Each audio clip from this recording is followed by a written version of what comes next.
Oke, baik. Assalamualaikum warahmatullahi wabarakatuh. Izin perkenalkan diri, nama saya Rian Rahmadan dengan NPM 2478-2093. Oke, pada kesempatan kali ini saya akan menjelaskan hasil praktikum hands-on ya, secara hands-on praktikum lab 7 data visualization menggunakan Python di Google Colab ya. Oke, jadi di sini kita menggunakan dataset telco customer CRAN ya.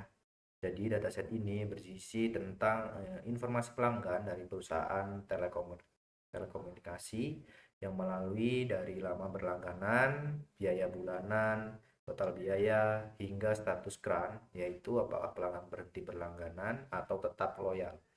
Oke, jadi tujuan utamanya di sini kita akan mengeksplorasi pola perilaku pelanggan. Yang kedua itu untuk menemukan faktor penyebab pelanggan berhenti berlangganan.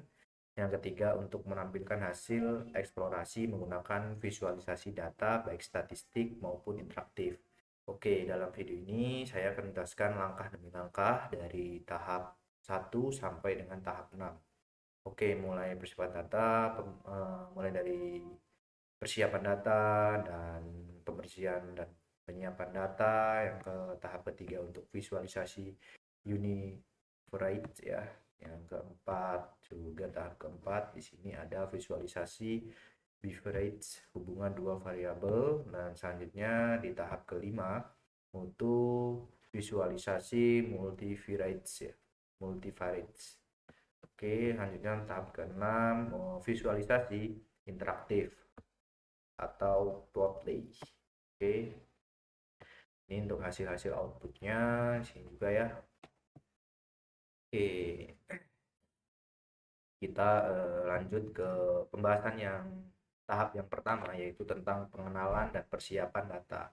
Jadi di tahap ini kita menyiapkan lingkungan Python untuk mengimpor pustaka yang perlu dan memuat dataset itu. Oke, yang pertama di sini ada library ya, tentunya di sini ada Pandas, impor Pandas. Jadi ini digunakan untuk memproses data tabular ya. Selanjutnya di sini ada impor NumPy. Nah, di impor NumPy ini digunakan sebagai untuk operasiasi numerik, dan ada juga di sini impor matplotlib atau pyplot ya. Ini digunakan untuk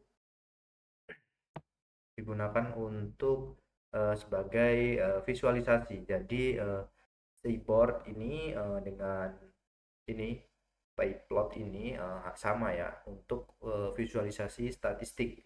Oke, selanjutnya di sini ada Plotly Express. Jadi di sini digunakan untuk visualisasi interaktif.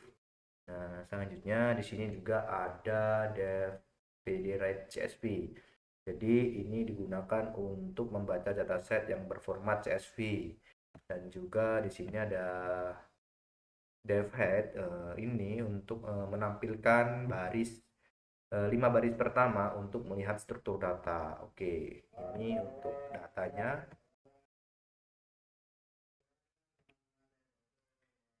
Oke, bisa kita lihat di sini untuk datanya menampilkan 5 baris pertama dataset ya.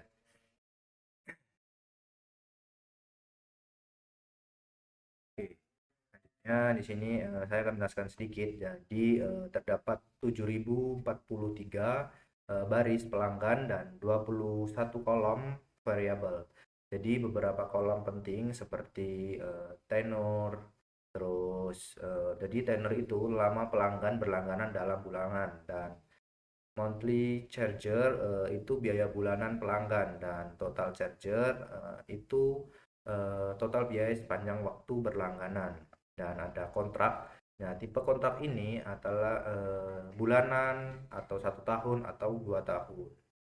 Oke, kurang lebih seperti itu. Jadi dataset ini sudah siap digunakan. Struktur datanya jelas dan setiap kolom punya fungsi berbeda.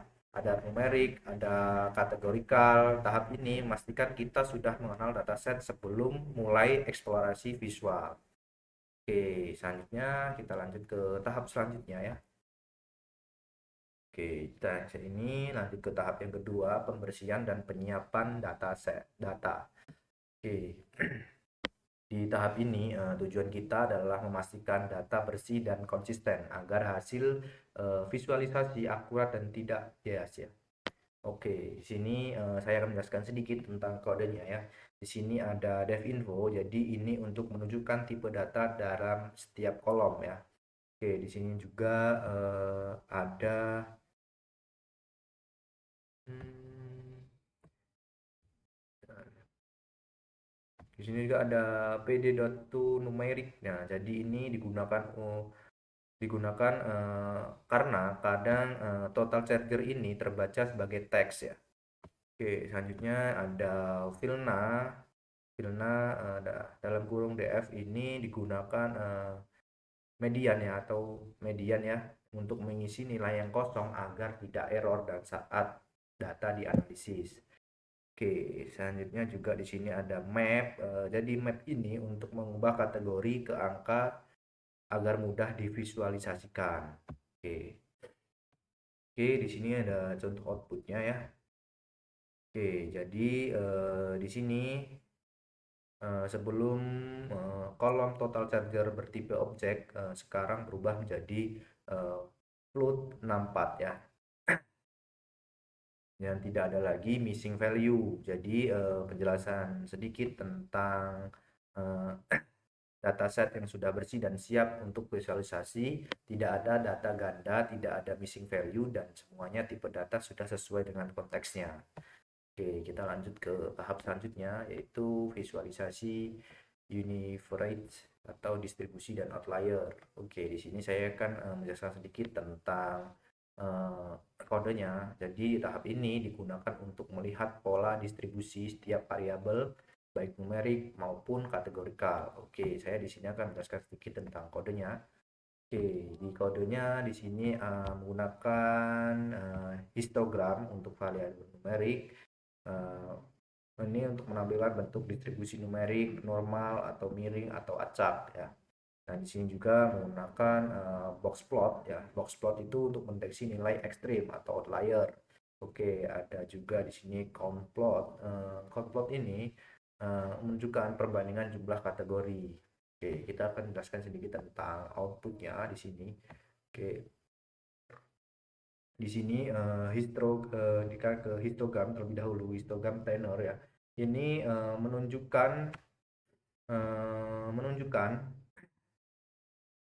sebagai besar pelanggan memiliki masa berlangganan yang pendek, banyak pelanggan baru. Untuk yang histogram mount charger yaitu sedikit miring ke kanan ya, sebagai besar, jadi pelanggan itu berbiaya rendah.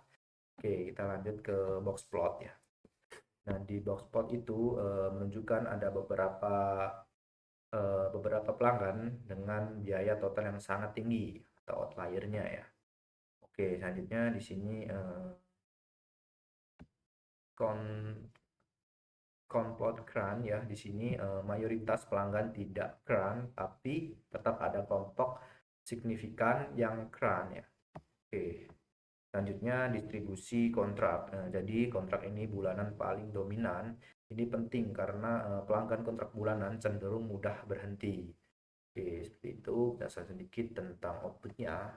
Oke, selanjutnya kita lanjut ke tahap yang keempat, yaitu visualisasi beverage atau hubungan dua variabel. Oke, jadi tujuannya di sini tahap ini adalah untuk memahami hubungan antara variabel, misalnya bagaimana biaya mempengaruhi CRAN ya. Oke, di sini saya akan menjelaskan sedikit tentang interpretasi ya. Oke, di sini ada scatter plot. Ini menunjukkan pelanggan dengan tenor rendah dan biaya tinggi cenderung CRAN. Nah, Anda juga yang kedua ada box plot. Box plot ini memperlihatkan pelanggan dengan kontrak tahunan memiliki biaya yang lebih stabil. Oke, juga di sini ada Growbit bar chart. Nah, di sini memperlihatkan pelanggan kontrak bulanan memiliki proporsi CRAN tertinggi sekitar 40%. Jadi kesimpulannya semakin lama masa kontrak semakin rendah kemungkinan CRAN-nya. Oke, di sini ada untuk outputnya. Oke, selanjutnya di sini lanjut ke tahap yang keempat ya, kelima. Lanjut ke tahap yang kelima, visualisasi multivariate. Oke, jadi untuk visualisasi multivariate ini, tahap ini tujuannya untuk menganalisis hubungan lebih dari dua variabel. Oke, di sini saya akan menjelaskan sedikit dari heat map, korelasi antara tenor dan cran negatif kuat. Semakin lama berlangganan maka semakin kecil kemungkinan cran, dan korelasi monthly charger dan cran positif moderat atau biaya yang tinggi, potensi cran yang lebih tinggi. Dan ada juga di sini ada pair plot, ini memperlihatkan kelompok pelanggan cran menumpuk di area tenor rendah dan monthly charger ini lebih cenderung tinggi. Oke, selanjutnya kita lanjut ke tahap yang keenam. Oke, di tahap yang keenam ini akan saya jelaskan sedikit. Jadi di sini juga ada Plotly ini untuk membuat grafik yang bisa di zoom, di hover, dan di interaktif. Dan saat kursor diarahkan ke titik, kita bisa lihat detail pelanggannya ya di sini. Oke, ada histogram juga menunjukkan pelanggan fiber optik memiliki biaya yang lebih tinggi dan tingkat crannya lebih besar. Jadi kesimpulannya dari visualisasi interaktif membantu memahami pola cran per segmen pelanggan lebih cepat dan jelas. Oke, di sini sebagai penutup dari hasil seluruh eksplorasi data bisa disimpulkan yang pertama itu sebagian besar pelanggan berlangganan dalam waktu singkat dan menggunakan kontrak bulanan. Yang kedua itu pelanggan dengan biaya yang lebih tinggi cenderung lebih mudah cran. Dan yang ketiga itu faktor berpengaruh terhadap cran adalah tenor dan jenis kontrak. Dan keempat, visualisasi interaktif memperjelas bahwa pelanggan fiber optik memiliki biaya tertinggi dalam cran yang paling besar.